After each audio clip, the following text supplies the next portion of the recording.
Oh, that is dark, Jet. Thank you.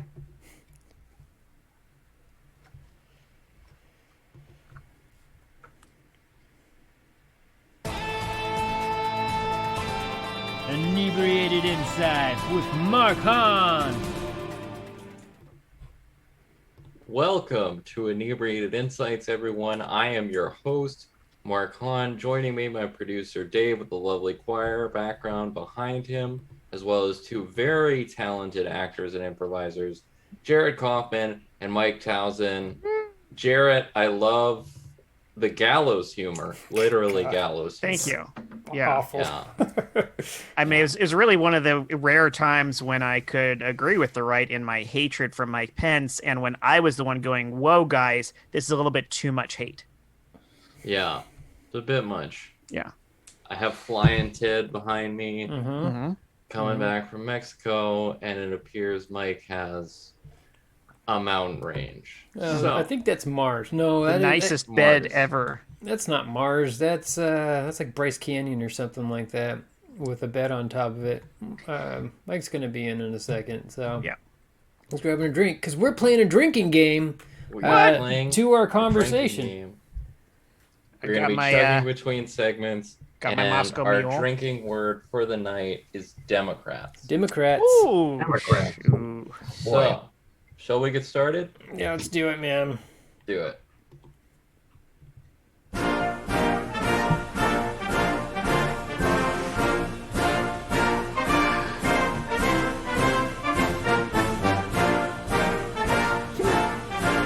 Oh God.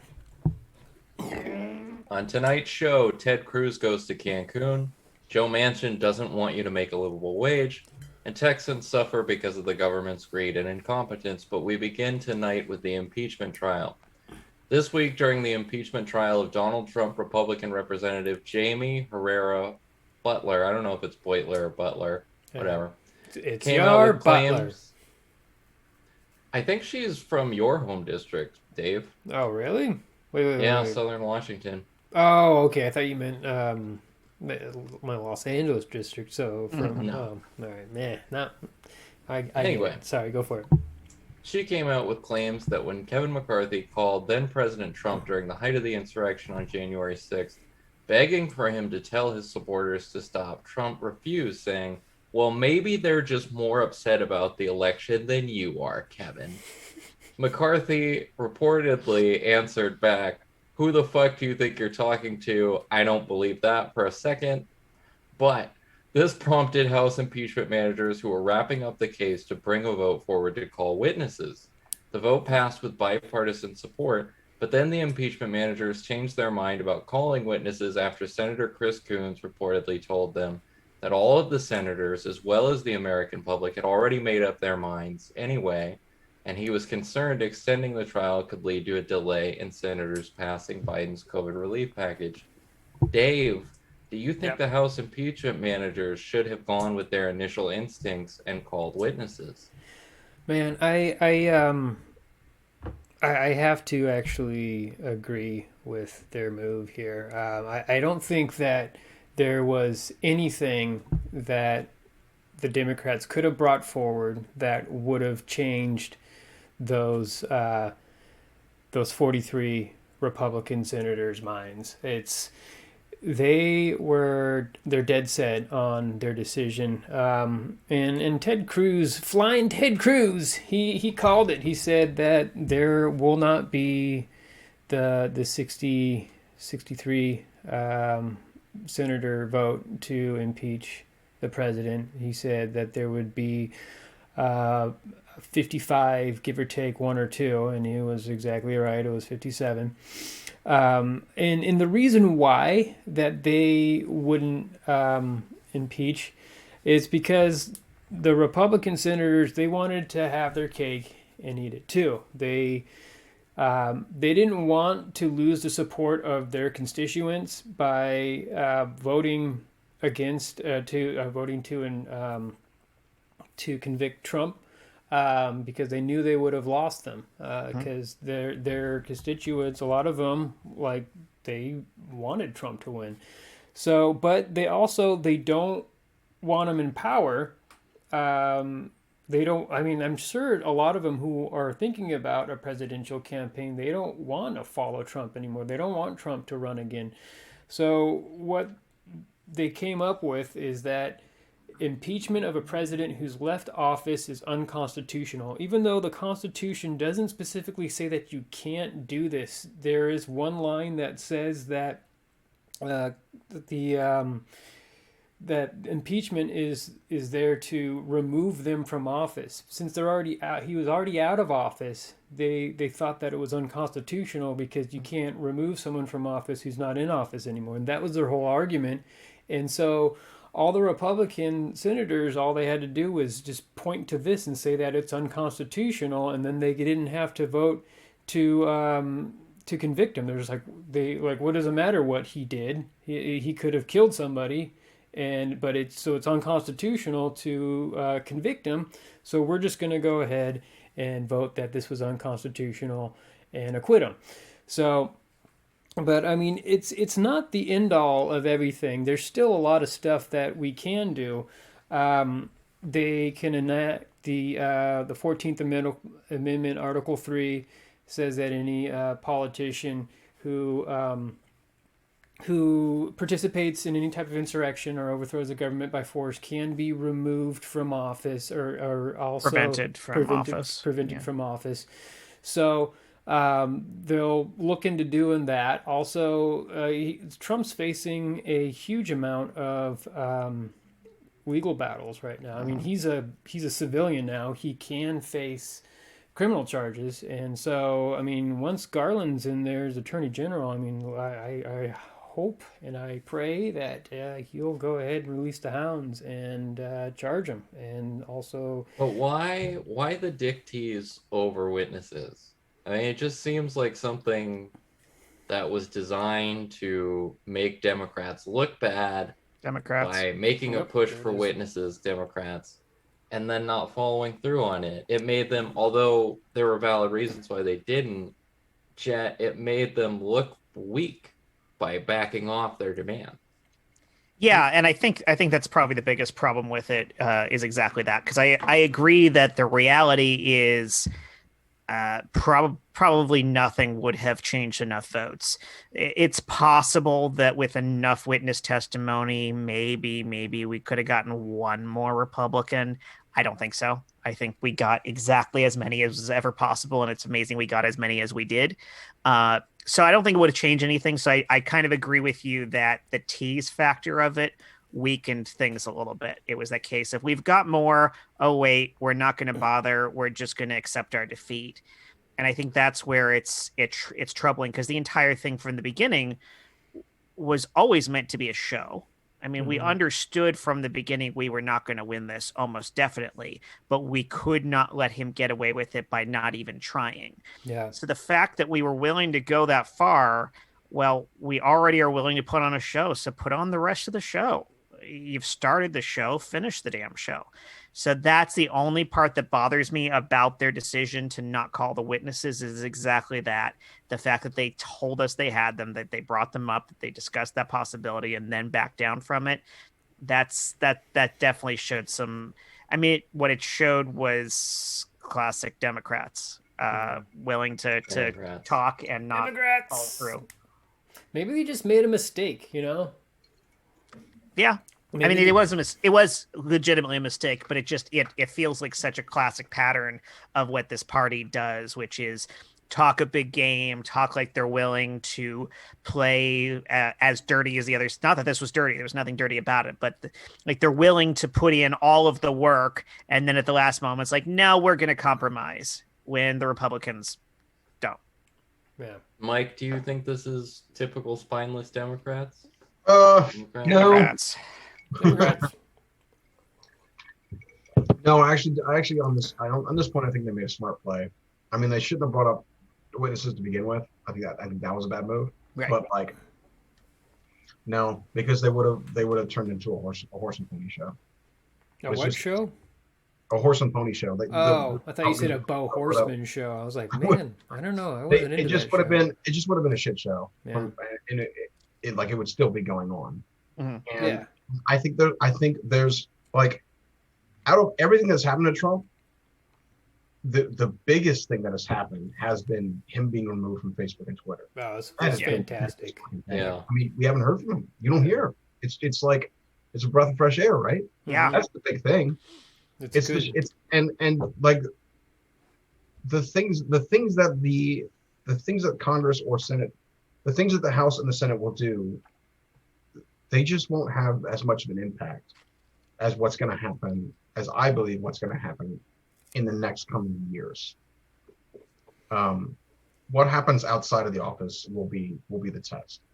Inside, it's just you have loyal sycophants, and you have people who are not willing to. You have cowards. You have people who are not willing to break with their constituents. They're just not. They're not going to break. So it's funny you mentioned Facebook and Twitter because he's still talking. Like yeah, man, but you don't. You don't hear it. No, right, yeah, exactly. He needs the platform. He doesn't have it. No. All right. It's great to have a president that doesn't want to tweet or give a shit about the limelight, and just does his job, even though who definitely doesn't manage his own Twitter account. Yeah. Speaking of that president, let's move on to our next segment. Here we go.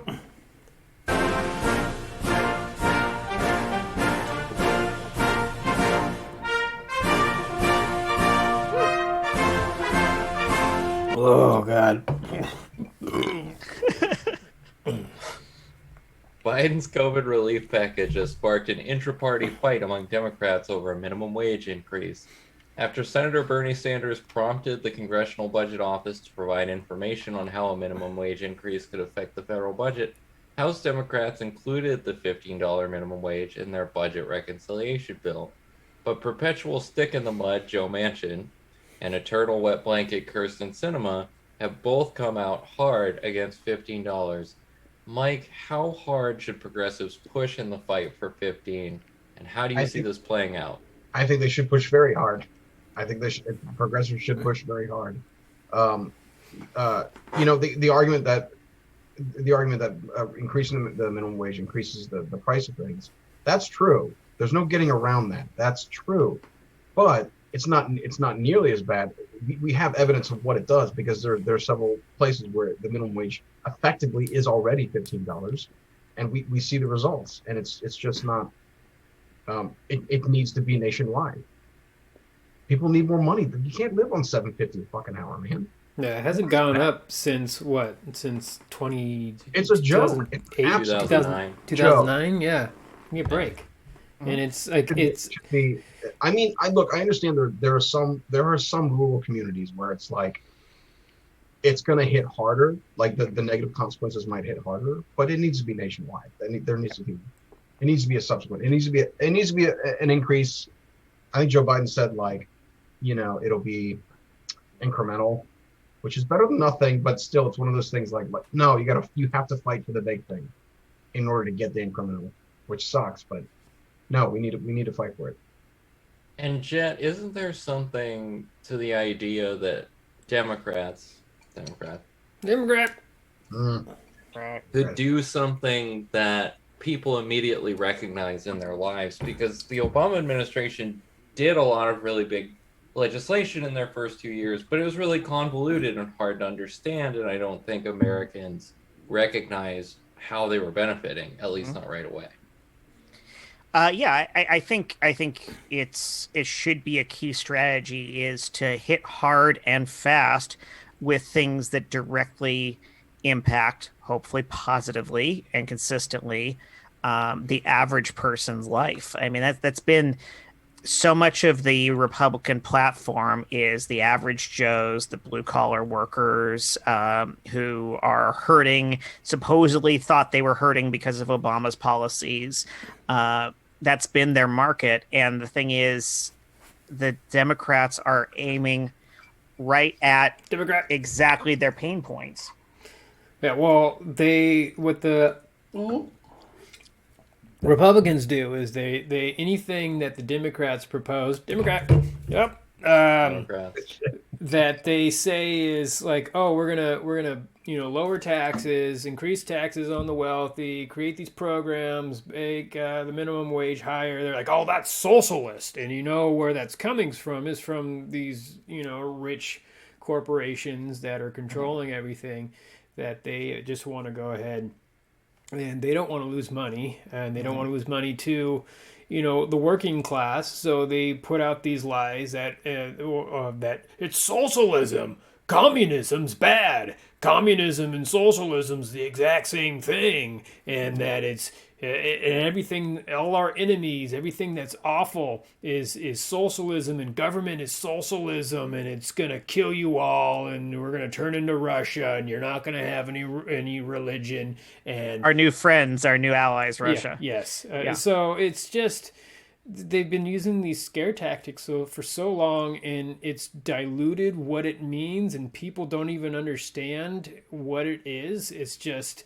oh, bad. Socialism, government, socialism, bad. And it's just like, that's it. And so anytime they're like, hey, we're going to have this program that will greatly benefit you and make your life better, like, oh, that's socialist, oh, that's bad, I can't do that, government's evil, blah blah blah. And so that's what we're in again. So the next segment that Mark will touch on, I will get deeper into this, but until then, suspense, right? But yeah, the Democrats need to shock and awe right now. Whether or not they succeed at that, that needs to be the angle. Is hitting hard with policies that immediately benefit the average person. Now, the catch there, unfortunately, is the $15 minimum wage is very easy to spin negatively, especially as has been done historically in exactly those small town areas, the Republican hot pockets. Hot pocket. Mm-hmm. But that's exactly the problem, is they can say this is going to put small businesses out of business, and I don't know. I don't know the effect it's going to have on those areas that are extremely low income. So I have my very minor concerns about that. And I do recognize the general concern that is out there of the idea that different areas have different economic bases and needs. I still tend to think, though, that $15 should be our base everywhere, and the other areas should be going much higher than that. Yeah. I mean, there's been, Washington State has had a $15 minimum for a year now. There's been other places that have it a $15 Los minimum. Angeles. Los Angeles, yeah. And so it's... And we need a heck of a lot more. Yeah, I mean, of course those, cost of living's higher. But, I mean, the whole state of Washington's not Seattle. It's not Amazon run. There are very rural areas. Mark and I are both kind of from rural areas, and we've seen all the white trash hillbillies out there. Sorry, everybody who's from my home state, but we call my hometown Vantucky because of all of the people wearing Carhartt jackets and shooting guns on the weekend in the forest. But anyway, so there's been I haven't heard of any impact. No one's complaining that their small businesses are shut down. It's just, again, it's all scare tactics. The market will adjust. They'll have to raise some prices, but it's not going to be a significant raise. But what you will see is that, prices have already been going up, but our minimum wage has not been going up. And so people are hurting, and so it'll balance out. Like, it's... I thought it was interesting. I mean, what it does, what's more important than, like, prices will raise, yes, but what it does is that people are given more dignity. Like, you establish a dignity line in a human being where you said you are worth, basic needs in whatever city you live in. Over here, you're right. The minimum wage probably should be higher than 15, but yeah, it just establishes a basic line of decency between human beings. I think that's where we should go. Mm-hmm. You can't live on $10 an hour. Can't do that shit anymore, man. Yeah. Inflation is just, it's far surpassed whatever we're paying people right now. It's a joke. Yeah. Sorry, I Mark. thought it was interesting because there was an article in the Washington Post from the CBO score that said 900,000 people would be lifted out of poverty, but we'd lose 1.4 million jobs. And Congresswoman Jayapal from Seattle area, she was saying, yeah, but a lot of people now have 2 or 3 jobs, and what that would be is maybe they would have to work less jobs. Yeah. Oh, And that way geez. we would lose jobs. I Yeah. thought that was a great point. Huh. So let's go ahead and move on to our next segment. We're burning through these segments tonight. Here we go. Yeah, efficient.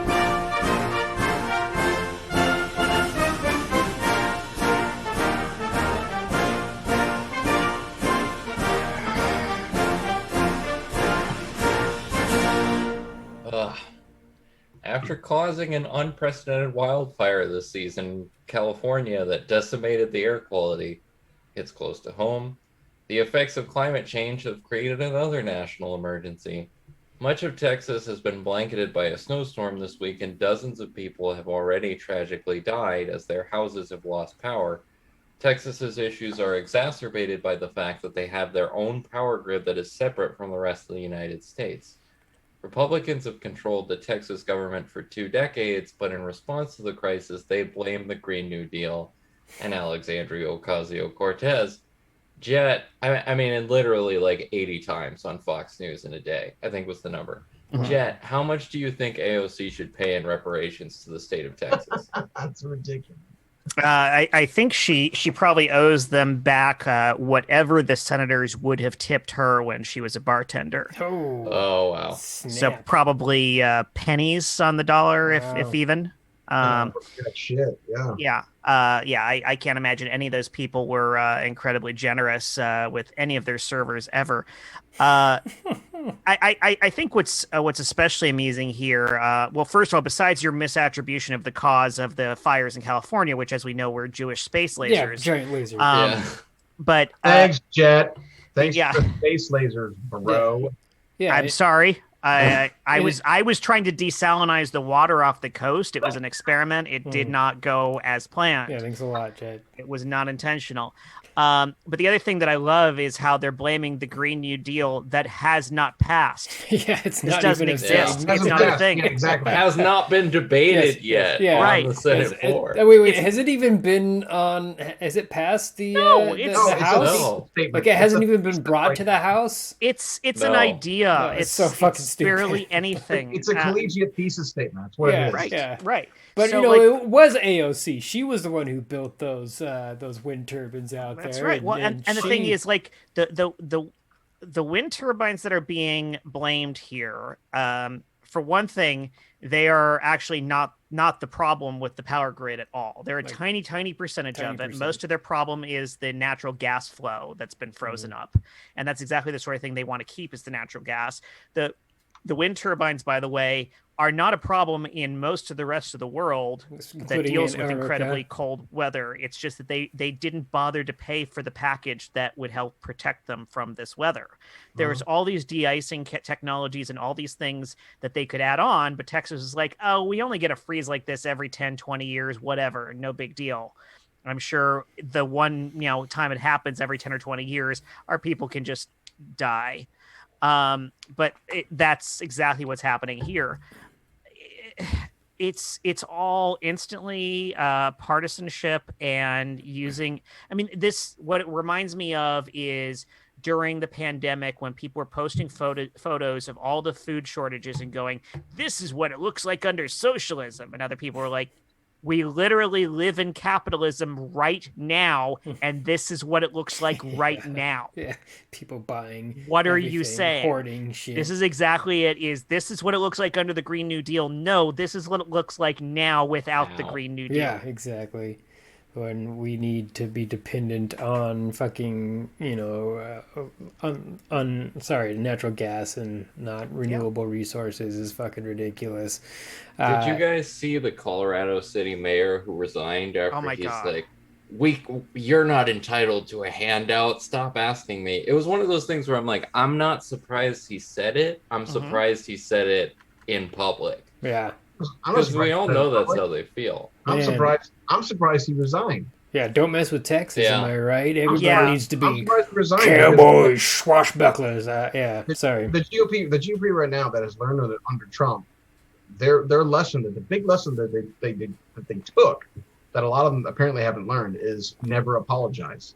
And when you resign, that's basically saying Sign like, of weakness. Well, Yeah. in his quote unquote defense, his resignation, he indicated, I already said I wasn't running again for mayor. I didn't have much time left, and I already withdrew myself from consideration. So he basically, in his resignation, saying, "This isn't really much of a resignation. I already wasn't going to go again. So what do you want from me?" It was basically a mic drop. He just Yeah. like went nuclear, went postal Yeah. on everybody as It's he was like running out. so. Yeah, it was more like, well, if you're going to take it this way, then screw you. I'll just leave earlier. I was already going to leave anyway. You can't fire me. I quit. Wow. All right.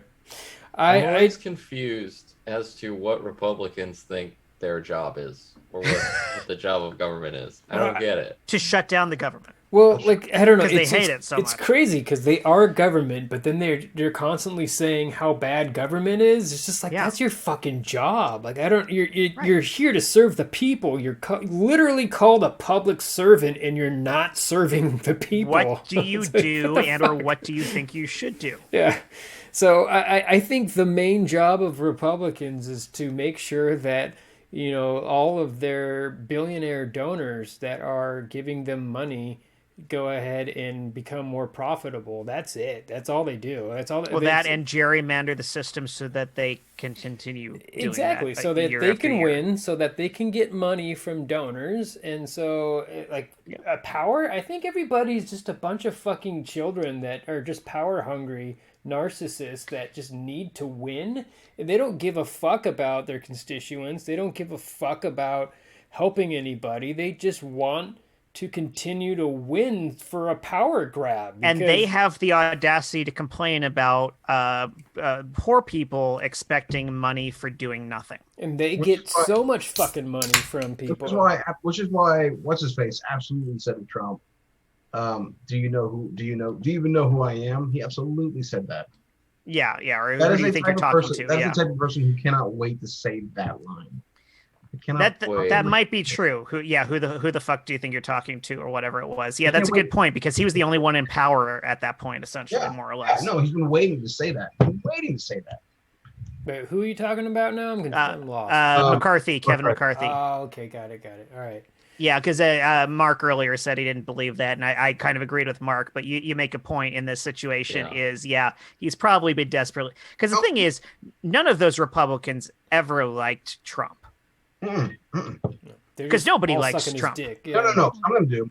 I'd say a good. How many people believe in QAnon? Wow. Something like 8%. A lot. Right. Like Well, yeah.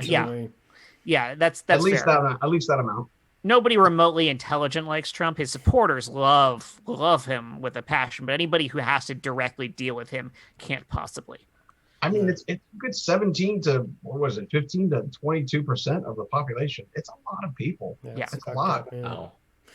I was just gonna say that from my last rant, in this rant is that the Republican Party, they have some of the poorest states, some of the poorest counties. These senators, they're representing very, very low income, like not well off constituents at all, but their voters, their constituents, they vote against their own self-interest in this whole, like, it's a fantasy that one day they can be billionaires, and it's just not gonna happen. Like, look at all the billionaires who there are. Like, I mean, Jeff Bezos, Bill Gates, Elon Musk. Like, these are hyper intelligent people, like so smart, like entrepreneurs. They had an idea and they pushed so hard that, I mean, these are not normal people. You can't just become a billionaire.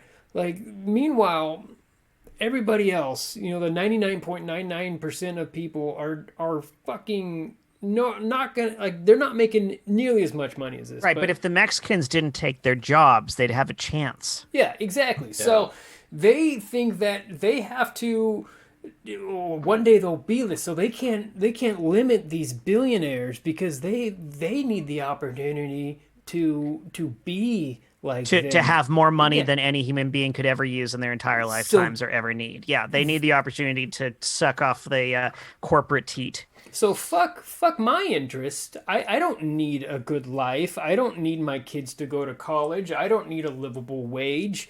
I don't need, an easy way to pay off my debt. I just need that opportunity to rise up. Like, because if I was to get these opportunities from the government, that would be socialism, and that would be evil, because socialism is government and government is evil. That's just what they're all here to that's what they are ingrained in their minds, and it's really sad. And hopefully this whole fucking chaos with Texas will finally show them that, hey, guess what? It's not a good idea to have privatized industry with no government regulations, because look, we're all fucking suffering now, and we can't have power and people are dying. So, maybe just a little bit of regulation would help.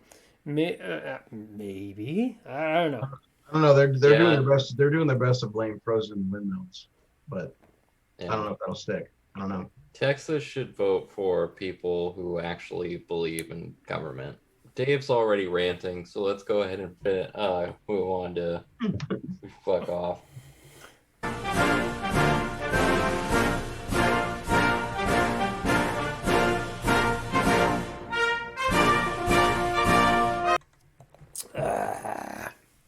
Dave, No, go. you're already hot. You're already bothered. Sorry, I gotta You're think already of something sexually else. active.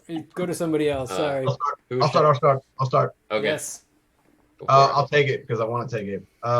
Ted Cruz can fuck off. Yeah, there you go. That's a good one. Dude can fuck Lion off. Ted. Flying Ted. Look, man.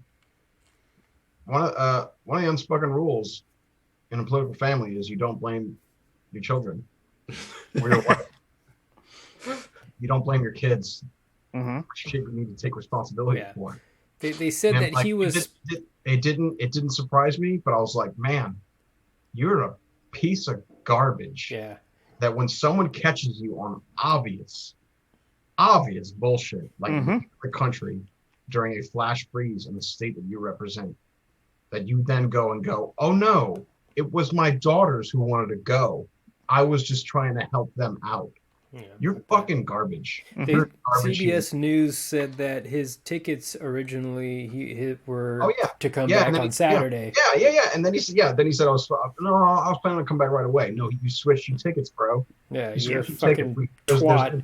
I Meanwhile, love that a Delta employee leaked that, though. That's funny. That they leaked that to the press. That's so good. great. Of course. And then meanwhile, Beto O'Rourke is, calling up these seniors, making sure that they're warm. Man, I bet all Hundreds those of 100,000 seniors, or something like that. Yeah. I bet all those Texans right now, all those Republicans are fucking kicking themselves or being like freezing. They're like, They're probably not, but they should be. Because this is socialism. If I was to have any heat right now, No, I think this has legs. This is like. I hope so. I think this has legs on it. I think this needs to be front page because you gotta hit where it hurts, and this one is so obvious. It's just a dirtbag. That's the lowest of the low, man. When you blame your fucking 8-year-old daughter or 10 and 12. 10 and 12, yeah. What the fuck? Yeah, I mean, there's nothing that. As if we needed more reasons to not like Ted Cruz. I sure didn't. How can we remove him? How can the Texas people remove him? There's They nothing. vote him out. They vote That's him it. out. They But go. They that vote needs, correctly 60 next time. That needs a 63 vote to get him out of there? Like, that's not going to happen. In the Senate, it would take 67 votes if they 67. wanted to expel him. Yeah, He's it's not fucking up in- impossible. No. No, it might just means vote him out next time. Oh, yeah. Well, you got 8 There's years. anything illegal. There's nothing illegal in taking a vacation. You can always say this was pre-planned. I had a vacation. I have every right to go. We're not in session. I can do this. It's completely legal what he did. Mm-hmm. Make no mistake. Yeah. But it's so douchey. It's immoral, so man. douchey. It's immoral. Oh yeah, it's bankrupt. It's fucking yeah. They need Beto. They need Beto right now. Yeah. Well, I mean, it's sad. I've never liked the Senate. Well, I mean, when I was 2, I hated. No, I mean, um, recently I've started to really hate the Senate just because of living in Los Angeles and the amount of people that are in this state, and we get 2 senators, and then you got fucking states like Wyoming, who, I mean, like Long Beach, California has more people in it than Wyoming, and that's Long Beach. I mean, that's its own city, but it's like, I mean, they have like 900,000 people in Long Beach. It's just like Wyoming has 400,000 or something like that, and they have 2 fucking senators just cramming down shitty legislation down our throats. But anyways, it's not representative. It may have been representatives when the founding fathers were drafting up the Constitution, and they said, you know what, this is a good way to do this, but not anymore. And there's no way around it. There's nothing that we can fucking do.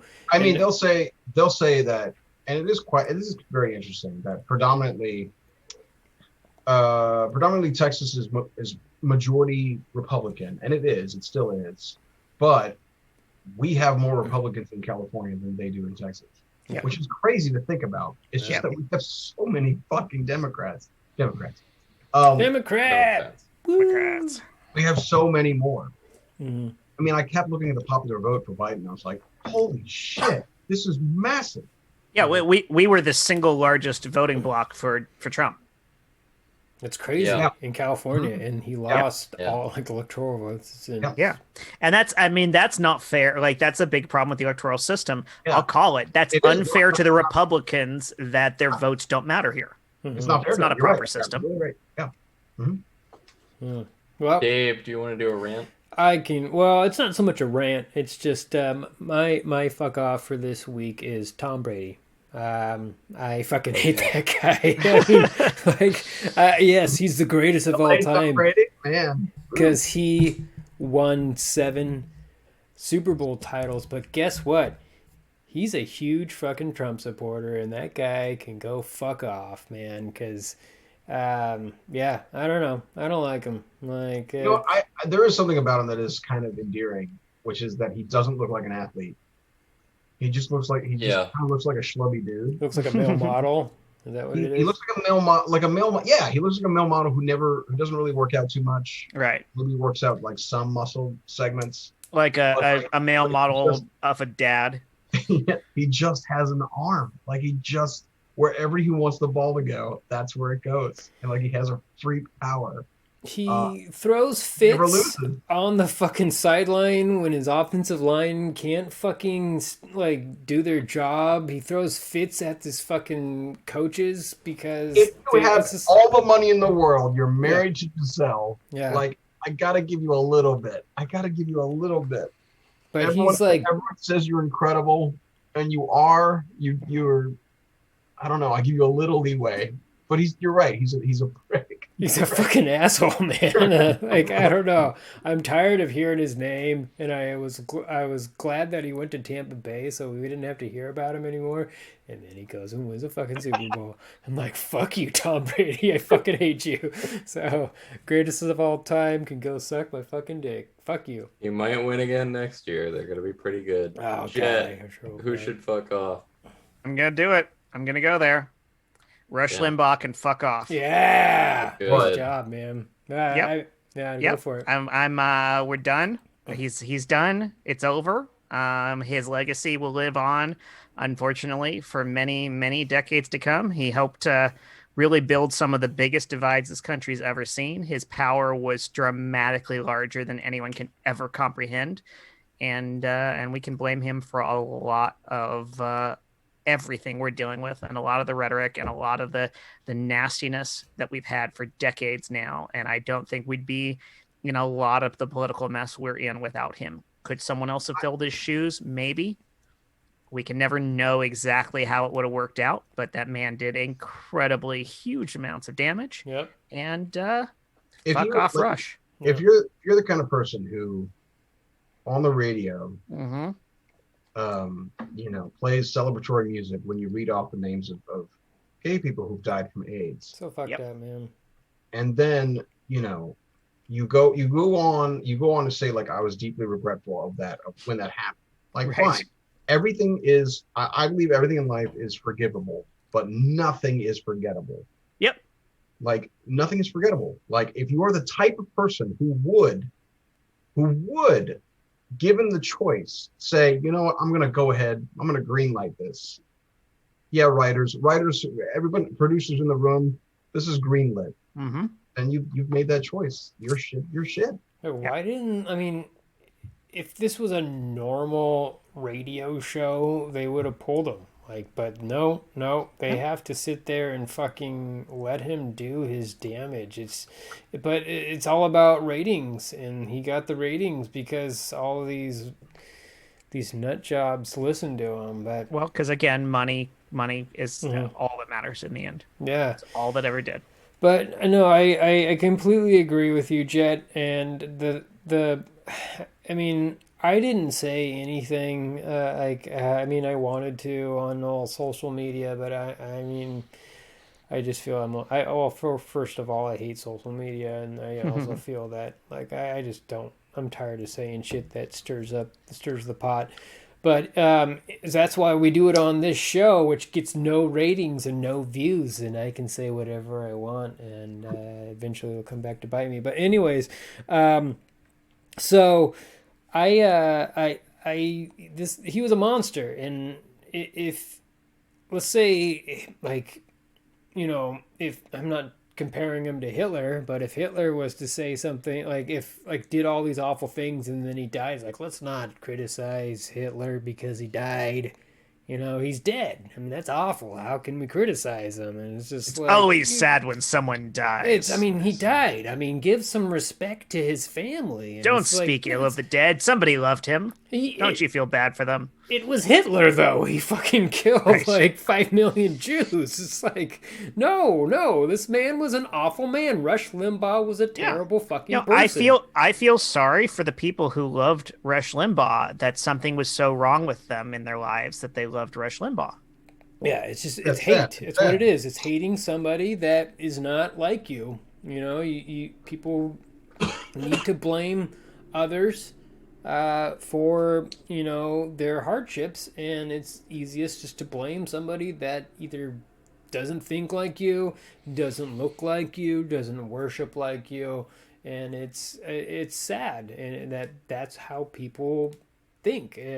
But Rush was their outlet. Between Rush Limbaugh, there's a direct line from Rush Limbaugh to Trump. Because if there's no Rush, I don't think Gingrich ever becomes House Speaker. If that doesn't happen, I don't think Sarah Palin happens. And if she doesn't happen and she doesn't have that national profile, I don't think we get to Trump. So everything that we hate about the GOP and how batshit crazy they are right now, it all comes back to Rush. So who's in the figure? Who do we blame now? You can go one step. Well, we have lots. You can go one step beyond Rush, and it was all about Reagan. He was the one who signed that act to limit the FCC's ability to limit. Sorry, I'm using limit over and over again. Democrats.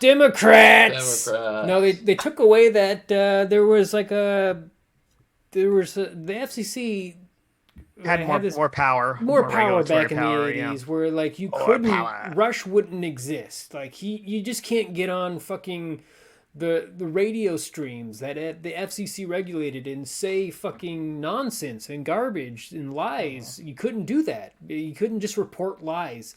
And so fucking Reagan signed that fucking bill, and that's what brought about Rush Limbaugh. And so, and I did this fuck you, fuck off last week the last show to Reagan. But yeah, so there you go. He's just a fucking bastard child. Oh, and Jet's looking it up right now. He wants to know what it is. And I mentioned them already in the show, and maybe this is premature because they haven't really debated the bill yet. But Joe Manchin and Kirsten Sinema need to get their heads out of their asses, specifically with HR 1. because we need to pass a Voting Rights Act, and it needs to happen now. Yeah. Because if we don't, they're going to gerrymander the hell. Not only are they going to gerrymander the hell out of the House districts, which I've kind of am emotionally accepting because it's happening. Not only do you have the Senate that favors Republicans, but they're going to make such restrictive voting laws.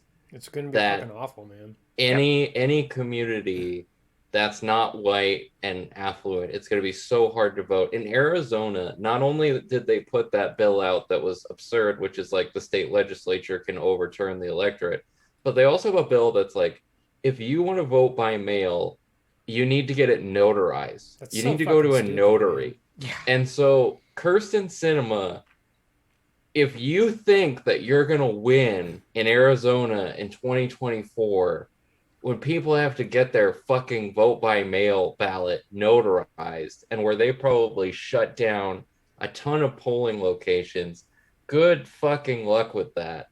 I don't care if you don't want to get rid of the filibuster. They change the rules all the time. Say, oh, you can't use the filibuster when we're expanding voting rights. I don't know. You can just make up some bullshit. So, like, get your head out of your ass, because that bill needs to pass, and it needs to pass right now. Yeah, there's what was the one Democrat? It was Munchin, right? Who was like, what was that guy's name? Ted Kane? Was that? He's like, oh, I'm the predecessor of. God, fuck, I. Are you thinking of Robert Byrd? Yes, Robert Byrd. I'm the predecessor of Robert Byrd. That guy, I need to fulfill his legacy. So Robert Byrd used the fucking filibuster to vote to withhold Civil Rights Act. Civil Rights Act. Yeah, Civil Rights Act. But also, like, no one knows who fucking Robert Byrd is. When I first heard that, I was like, who the fuck is Robert Byrd? Who fucking cares? I knew because I'm a political junkie, but like, I guarantee you, if you polled Americans, who is Robert Byrd? No, it's just exactly what I heard. 85 to 90% of them would have no fucking clue. When I have no idea what you're talking about. Yeah, so when I heard that, I was just like, what the so all right, let's back up a little bit. It's Munchin, right, Mark? Manchin. Yeah, so Manchin, his whole spiel about not voting against, or not voting to get rid of the filibuster. He's the one of two Democrats that are like, I don't want to get rid of the filibuster. His whole spiel is that, I'm filling the seat for, it's Tom Byrd? Yeah, I still don't know his name. Robert Byrd. And because Robert Byrd was a big a proponent for the filibuster, and then I heard that, I was like, who the fuck is Robert Byrd? Why the fuck are you trying to? No one knows what the fuck you're talking about. It doesn't matter to anyone. Why is he so important? Yeah, and he's not. He's not important. Like, this was a Democrat who was trying to use the filibuster to fucking. Democrat. There it is, Democrat. To try and block civil rights legislation. It's like, that's fucking awful. You're goddamn white supremacist. You're supporting a white supremacist, and that's your whole fucking like logic behind not getting rid of the filibuster so that we can fucking vote, so people have a right to actually like get past their to vote for their fucking politicians that they want to represent them. That's fuck you, man. Democrats, we just need to fucking unite. Democrats, we need to fucking unite and just push through legislation, because we're not going to be around anymore. If we don't. Well, let's go ahead and end it there. Fuck Robert Byrd. Thank you, Jet. Thank you, Mike. Thank you, Dave. It's a pleasure as always. Yeah, here we go, guys. Yeah.